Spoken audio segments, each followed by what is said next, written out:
Here's to success, something my husband will never understand. That was the line that made the entire room erupt in laughter, the kind of polished, effortless laughter that only comes from people who believe they're on the winning side of the world. And I remember standing there with a glass of bourbon in my hand, watching the amber liquid catch the chandelier light, while their voices bounced off marble floors and crystal glasses like I wasn't even there. Like I was just another decorative piece in the background of Sophia's perfectly curated life. And the strange part wasn't the insult itself, it was how expected it felt, how rehearsed, like she'd said it before in smaller rooms, to smaller audiences, building up to this moment where she could say it in front of investors, executives, people whose approval she chased like oxygen. And I didn't flinch, I didn't interrupt. I didn't even look at her right away because reactions are currency in rooms like that, and I wasn't about to spend mine cheaply, so I leaned back slightly, letting the silence settle inside me instead of around me, letting them have their moment.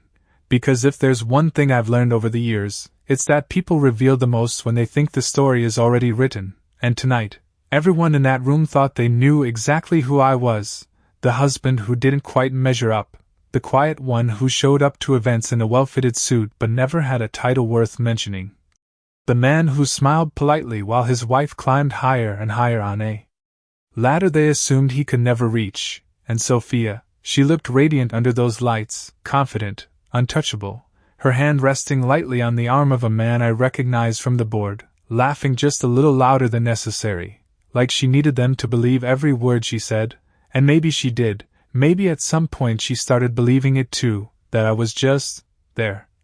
That I had somehow become a footnote in a story I helped write, but I didn't correct her, not when someone leaned over and asked what I did for a living with that half-smirk people use when they already think they know the answer, not when another voice chimed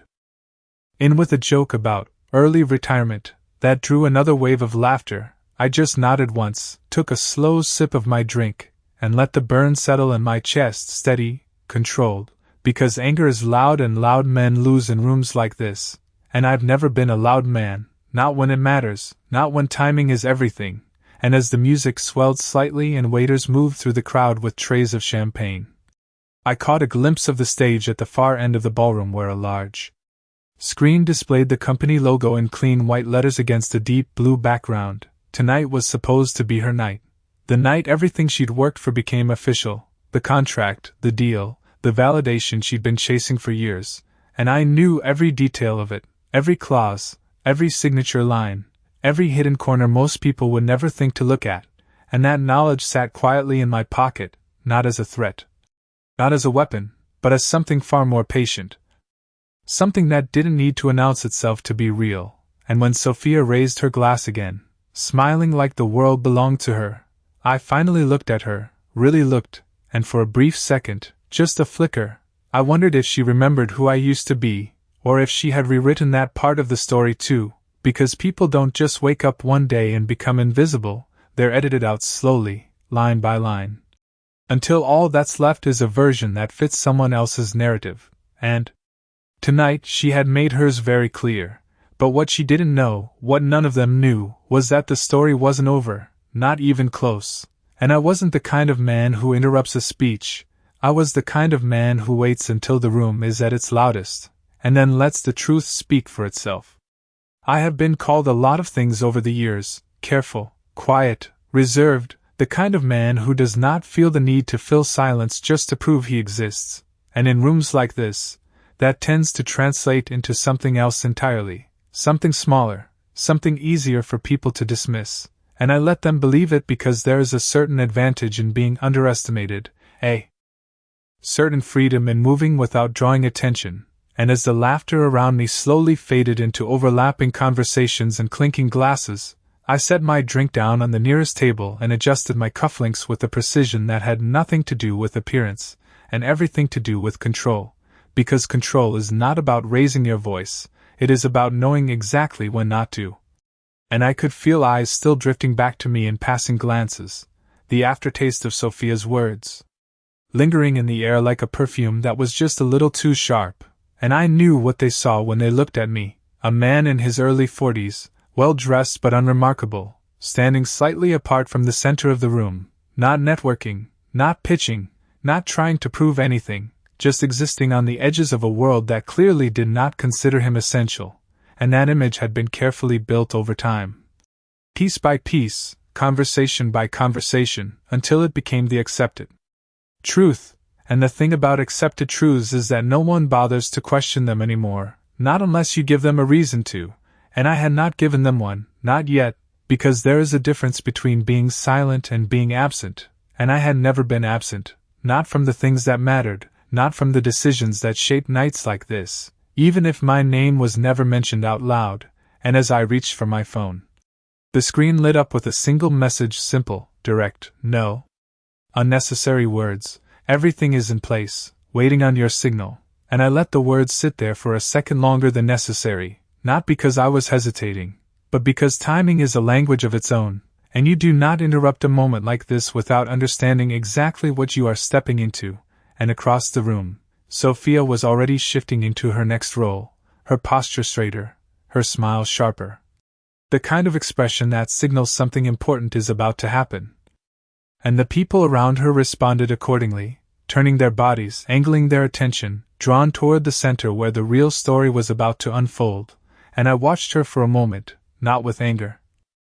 not with resentment, but with a kind of distant clarity, because I remembered a different version of her. One that did not need an audience to feel seen, one that used to look at me like I was part of the same future she was chasing, and somewhere along the way, that version had been replaced by this one, polished, strategic, convinced that proximity to power was the same as owning it. And maybe that belief made tonight easier for her, maybe it gave her the confidence to say what she said. Without a second thought, but confidence built on incomplete information has a way of collapsing at the worst possible moment. And I had spent years making sure that information stayed exactly where it needed to be, out of sight, out of conversation, hidden behind structures most people would never take the time to understand, because people like simplicity, they like clean narratives, clear winners and obvious losers. And I fit perfectly into the latter category as far as they were concerned. Which made what came next not just unexpected, but unthinkable, and as the lights dimmed slightly and a soft chime echoed through the room, signaling the start of the formal presentation, I slipped my phone back into my pocket and stepped away from the table, not toward the stage, not yet, just enough to change my angle, to see the entire room as one moving piece, every person, every reaction, every shift in energy. And I took a slow breath, steady, measured, the kind of breath you take when you already know the outcome and are simply waiting for the right moment to let everyone else catch up. Because tonight was never about correcting an insult, it was about revealing a truth, and truths like this do not need to be shouted, they just need to be seen. The room shifted almost imperceptibly when the lights dimmed, like a collective breath being held, and conversations tapered into a low murmur as all attention funneled toward the stage where a sleek digital display flickered to life, casting a cool blue glow across polished marble and tailored suits. And Sophia stepped forward with the kind of confidence that does not ask for permission, it assumes it, her heels clicking in steady rhythm as she moved into position, every movement practiced, every pause intentional, and I watched from a distance that was close enough to see the details but far enough to remain outside the center of gravity, because positioning matters more than proximity, and the difference between the two is something most people never fully understand, and as she began to speak, her voice carried effortlessly through the room, smooth, controlled. The voice of someone who had spent years learning how to command attention without appearing to demand it, and the story she told was clean, polished, a narrative of growth, resilience, strategic partnerships, the kind of language that fills investor decks and boardrooms, and each word was met with nods of approval, subtle smiles, the quiet validation of people who recognized success when it was presented to them in a format they trusted, and I could see it happening in real time. The reinforcement of belief, the solidifying of her position in their minds.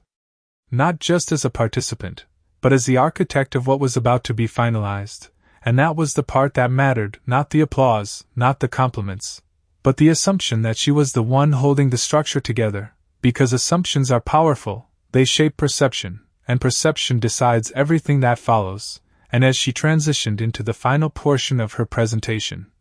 the energy in the room tightened, sharpened, like the moment just before a signature hits paper. And a man from the board stepped forward, extending a hand, his expression confident, certain, the kind of certainty that only exists when all variables appear accounted for, and a folder was placed on the podium, clean, understated, the kind of document that does not look important until you understand what is inside it, and I felt the weight of it even from across the room, not physically, but structurally. Because I knew every clause, every contingency, every line that most people would skim past without a second thought, and as the folder opened, revealing the contract that was meant to seal everything in place, I noticed something else, something subtle but unmistakable, a man standing just off to the side of the stage, not part of the main circle, not drawing attention, but watching with a level of focus that did not match the casual interest of the rest of the audience, and our eyes met for just a fraction of a second, long enough to confirm what I already knew, that he was not there for the presentation, he was there for what came after. And that brief exchange said more than any spoken words could. Because it carried understanding, alignment, the kind of silent agreement that exists between people who have already moved past the point of uncertainty, and I shifted my weight slightly, adjusting my stance, not out of nervousness, but out of readiness, because there is a moment in every situation like this where the line between perception and reality begins to blur, where the version of the story everyone believes starts to come into contact with the version that actually exists. And it does not happen all at once, it starts with small details, overlooked elements. Things that do not quite fit but are easy to ignore until they are not, and as Sophia reached for the pen, her hand steady, her expression unwavering, I realized that this was the exact moment everything hinged on, not the signing itself, but the assumption behind it. The belief that what was about to happen was simple, final, unquestioned, and I let that belief settle fully into the room, let it take root. Because what comes next only works when no one sees it coming, and I have never been interested in interrupting a moment prematurely. I prefer to let it complete itself, to let every piece fall into place exactly as expected, because when the structure is fully built, when every person in the room is certain of what they are witnessing, that is when the smallest shift can change everything, and as the pen hovered just above the paper, I took a single step forward, not enough to draw immediate attention, but enough to move from the edges of the room toward the center because the difference between being invisible and being overlooked is timing, and timing, more than anything else, is what decides who actually holds the power in a room like this. There was a time when rooms like this did not intimidate me. Not because I belonged to them in the way most people assume, but because I understood how they work long before I ever stepped into one, and as I watched Sophia hold that pen above the contract, perfectly framed under the soft white lights, I found myself remembering a different room, smaller, quieter, with a folding table, 2 mismatched chairs, and a legal pad covered in notes that no one else cared about. Because that was where this all actually started, not here. Not with the polished presentations and tailored suits, but years ago, when the idea was nothing more than a structure on paper, a framework that needed time, patience, and the kind of discipline most people do not have the stomach for, and I remember sitting there night after night, mapping out ownership layers, building protections into places no one would think to look, because the reality is simple. If something looks too straightforward, it usually means the real complexity is hidden somewhere else. And I made sure of that, not out of paranoia, but out of understanding, because I had seen what happens when people build things without thinking about what comes after success, and I was never interested in building something that could be taken apart by the first person who learned how to read a balance sheet, and back then, Sophia used to sit across from me, listening, asking questions, her curiosity genuine, her belief in what we were building unshaken, and she did not care about titles or recognition. She cared about the vision, about where it could go if we did it right, and for a while, we were aligned in a way that felt effortless, like two people moving in the same direction without needing to constantly check if the other was still there, and that alignment was what made everything possible, not the funding, not the connections, but the understanding that we were building something bigger than either of us individually, and I trusted that understanding more than anything, which is why I stepped back when the time came, why I let her take the visible role, the one that came with attention and validation, Because someone had to stay behind the structure, someone had to make sure the foundation held even when everything above it started to shift, and I did not mind being that person, not at first, because I believed the balance would hold, that visibility and control did not have to belong to the same person for things to work, and for a while, they did, until success started to change the equation in ways neither of us fully acknowledged at the time. Because success does not always break things immediately, sometimes it reshapes them slowly, subtly, until the original structure is still there, but the way people perceive it is completely different, and I began to notice it in small ways, in the questions she stopped asking, in the conversations that became more about appearances than substance, in the way decisions were framed less as collaborative and more as declarations, and I adjusted where I needed to, reinforcing what had to be reinforced, tightening what had to be secured. Because I could see where the trajectory was heading even if she could not. And I told myself it was temporary, that once things stabilized, the balance would return. But balance does not come back on its own, it has to be maintained, and when one side stops recognizing the weight the other carries, the structure starts to lean, and eventually, it reaches a point where correction is no longer a conversation, it becomes an inevitability. And standing here now,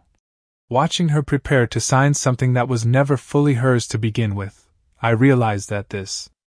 moment was not sudden, it was the result of every small shift that came before it, every assumption left unchallenged, every detail overlooked, and the contract in front of her was not just a document, it was a reflection of all of it, every layer, every safeguard, every decision made long before this night, and as the room held its breath waiting for ink to meet paper, I knew something they did not, something she did not. That what looked like an ending was actually the point where everything would finally be seen for what it truly was. The pen hovered for a fraction longer than anyone expected, and in that pause, something subtle shifted in the room, not enough for most people to notice, but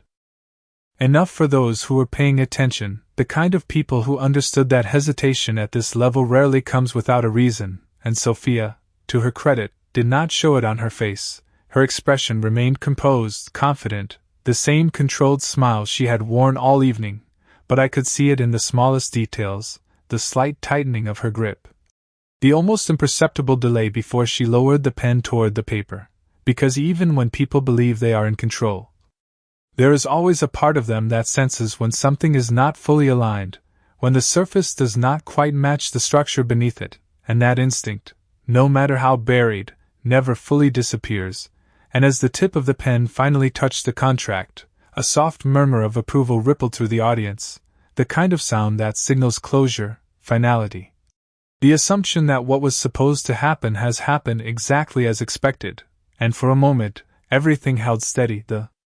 narrative complete, the outcome confirmed, and that is when most people relax, when they allow themselves to believe the process is finished, that there is nothing left to question, nothing left to reveal, and that moment, right there, is where the difference between perception and reality becomes the most dangerous, because it is the point where no one is looking for disruption, no one is prepared for it, and I took another step forward. This time just enough to move into a line of sight that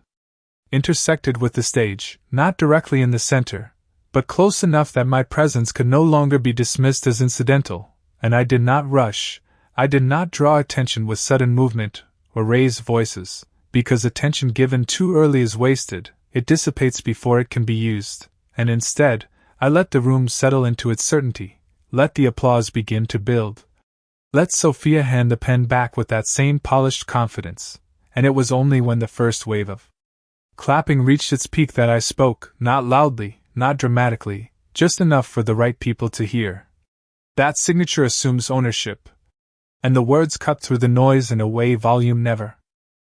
could, precise, controlled, and for a brief second, the room did not fully register it, the applause continuing just a fraction longer before it faltered, like a record skipping on a track no one expected to change, and Sophia's head turned slightly, not fully, just enough to acknowledge that something had entered the moment that was not part of the script, and the man standing off to the side, the one who had been watching, stepped forward at the exact same time, his movement coordinated, deliberate, as if responding to a cue that had been set long before tonight, and that was when the first real crack appeared, not in the contract, not in the structure itself, but in the certainty that surrounded it, because certainty depends on uninterrupted flow, and the moment that flow is broken, even slightly, questions begin to form, and questions are the beginning of everything unraveling. And I could see it spreading through the room, subtle shifts in posture, in attention, people turning just enough to understand where the interruption had come from, trying to reconcile the calm tone of my voice with the weight of what had just been said, because it was not confrontational, it was not emotional, it was simply factual, and facts have a way of carrying more force than any argument when they are delivered at the right moment, and I did not move any closer to the stage, I did not need to. Because distance was no longer a barrier, not when the structure itself was about to be questioned, and the man beside the podium opened his folder, a second set of documents, identical in appearance but entirely different in implication, and placed them beside the signed contract with a precision that made it clear this was not an afterthought, not a reaction, but part of the process all along, and as the room fell into a quieter, more focused silence, the kind that replaces celebration when something unexpected enters the equation, I held my position, steady, unhurried.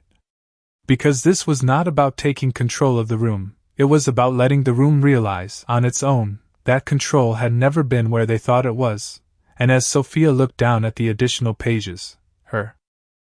confidence still intact but now layered with something else, something less certain, I knew the shift had already begun, because once a narrative is interrupted by something undeniable, it cannot simply return to what it was, it has to move forward, and forward, in this case, meant finally seeing the full structure that had been hidden in plain sight all along.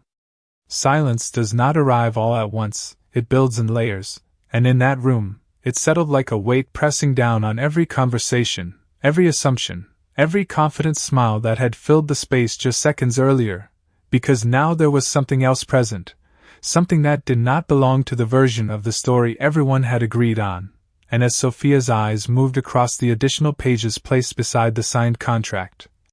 I could see the shift begin, not dramatic, not immediate, but precise, the kind of shift that starts in the mind before it ever shows on the face, and she read carefully, slower than before, her posture still composed but no longer effortless, because what she was looking at was not new, not in the sense of being recently created, it had always been there, embedded, structured, waiting. But it had never been the focus, never the part anyone chose to highlight. And that is the nature of complex agreements, they do not hide the truth, they simply place it where most people will not think to look, and across the room, I could feel the attention recalibrating, people leaning slightly forward, conversations fully gone now, replaced by that focused quiet that only appears when something important is happening but has not yet been fully understood, and the man beside the podium spoke next. His tone measured, professional, not confrontational, just clear. Explaining in simple terms what the additional documentation represented, layers of ownership, controlling interests, clauses that activated under specific conditions, the kind of language that sounds technical until you realize what it actually means, and what it meant, in this moment, was that the assumption guiding the entire evening had been incomplete, and incomplete assumptions do not hold up under scrutiny. And I did not interrupt, I did not add to his explanation, because this was not about overwhelming the room with information, it was about allowing the right pieces to surface in the right order, so that the realization formed naturally, without resistance, because people accept conclusions more easily when they feel like they have arrived at them themselves, and as the explanation continued, I saw it register. First with the board members, then with the investors, then with the rest of the room, a chain reaction of understanding moving outward from the center, subtle but undeniable, and Sophia remained still, her focus locked on the documents, her expression controlled but now layered with something that had not been there before, not panic, not confusion, but calculation, the kind that comes when someone realizes they are missing part of the equation and is trying to find it in real time, and for a moment, she looked up. Her eyes meeting mine across the space between us, and there was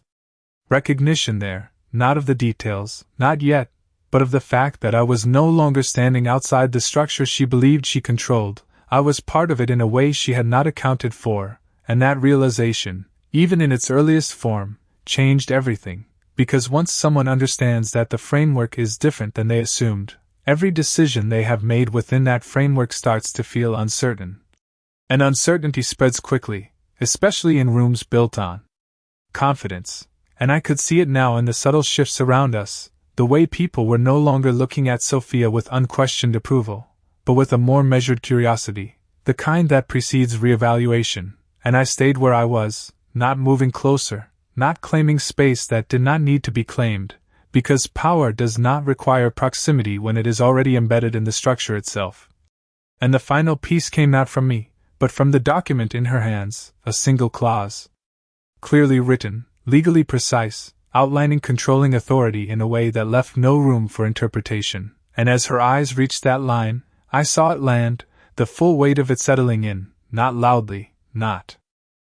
dramatically, but completely, and the room felt it too, not because anyone had raised their voice or made a scene, but because the foundation of what they believed they were witnessing had just been quietly, definitively redefined, and in that moment, there was no need for further explanation, no need for emphasis, because the truth, once seen, does not need to be repeated, it simply exists, undeniable, reshaping everything around it, and I took a slow breath, steady as before, because this was never about taking something from her, it was about revealing what had always been there, waiting for the moment when it could no longer be ignored. The realization did not explode, it settled, and that was what made it more powerful than any dramatic confrontation ever could have been, because no one in that room could point to a single moment where everything changed, yet every person could feel that it had, and as Sophia lowered the document just slightly, her fingers still steady but no longer effortless, I saw the exact point where certainty gave way to understanding. Not complete understanding, not yet, but enough to know that the structure she had been operating within was not what she believed it to be, and that difference, even in its smallest form, carries consequences that cannot be undone with confidence alone, and she did something then that most people in her position would not have the discipline to do. She did not react immediately, she did not question the room, she did not attempt to regain control through force of personality. Instead, she recalibrated, her eyes moving once more across the pages, slower now, more deliberate, as if searching for a detail that would restore the version of reality she had been working with just moments before. But the thing about structures like this is that they do not reveal themselves in fragments, they reveal themselves completely once you reach the right point, and she had already reached it, even if she had not yet fully accepted it, and around us, the room had shifted into a different kind of attention. No longer celebratory, no longer passive, but analytical. People were no longer watching a success story unfold. They were evaluating a situation in real time, recalculating positions, reassessing relationships, because in environments like this, alignment is everything, and alignment changes the moment the underlying structure changes, and I could see it in the board members first, the subtle exchange of glances, the quiet repositioning of stance. The kind of nonverbal communication that speaks volumes without ever needing to be voiced, and then it moved outward, investors leaning slightly toward one another, conversations beginning again but in lower tones, more cautious, more precise, and I remained exactly where I was, not stepping forward, not stepping back, because movement now would suggest a need to control the outcome, and I did not need to control it. The outcome was already embedded in the structure itself. All that was happening now was the room catching up to it, and Sophia finally looked up again, this time fully. Her eyes meeting mine without hesitation, and there was something different there now, something stripped of the earlier performance, not weakness, not defeat, but clarity, the kind that comes when someone realizes they have been operating with incomplete information and can no longer rely on assumption to fill the gaps, and for a moment, the noise of the room seemed to fall away entirely, replaced by a quiet understanding that existed only between us. Because no matter how far things had shifted, there was still a shared history underneath it all. A foundation that had once been aligned, and I could see her trying to reconcile that history with what she was now seeing in front of her, trying to trace back where the divergence had actually begun, and I did not interrupt that process, I did not speak into it, because this was not a moment that needed explanation from me, it needed recognition from her, and recognition cannot be forced, it has to arrive on its own. And the man beside the podium closed the folder with a soft, deliberate motion, signaling that everything that needed to be presented had been presented, nothing more, nothing less, and that was important, because adding more would only dilute the clarity of what had already been revealed. And the room responded accordingly, not with applause, not with immediate reaction, but with a kind of restrained acknowledgement, the understanding that something significant had just taken place, something that required processing before it could be responded to, and I finally took another step forward, not toward the center, but just enough to stand in clear alignment with the structure that had been revealed, and when I spoke again, it was the same tone as before, calm, measured, without any trace of emphasis. "The contract is valid," I said, allowing a brief pause, just enough for the words to settle. "But it does not assign what you think it does." And I left it there, no elaboration, no correction, because the details were already in front of them, already understood, and anything more would only serve to state what had already become obvious. And as the weight of that settled fully into the room, I knew there was no returning to the version of events that existed before this moment, because once a structure is seen for what it truly is, it cannot be unseen, and everything that follows has to be built on that new understanding, whether people are ready for it or not. It is a strange thing to watch a room full of powerful people realize, at the same time, that they have been standing on an assumption instead of a foundation, because the shift does not come with noise, it comes with restraint, with careful glances, with measured silence where confidence used to be, and I could feel that restraint settling into every corner of the ballroom now, tightening conversations, sharpening attention, turning what had been a celebration into something far more precise, far more deliberate, and Sophia remained at the center of it, still composed, still standing exactly where she had been moments before, but no longer carrying the same weight in the room, because weight in spaces like this does not come from posture or presentation, it comes from clarity, from alignment with the structure that actually holds everything together, and that alignment had shifted, not loudly, not aggressively, but definitively, and she knew it. I could see it in the way she placed the contract back on the podium, not as a gesture of completion, but as if it now belonged to something larger than her, something she needed to understand before she could claim any part of it again. And one of the board members stepped forward, his voice calm but edged with a level of attention that had not been there before, asking a question that was not really a question, more of a confirmation, about controlling interest, about execution authority, about who exactly held the final decision, making power under the clauses that had just been presented. And the answer did not come from me, it came from the document itself, from the language that had been written long before this night, precise, unambiguous, leaving no space for interpretation, and as those words were read aloud, slowly, carefully, the final layer of illusion dissolved, not shattered, not broken, just removed, revealing what had been there the entire time, and the room adjusted accordingly, not with shock, but with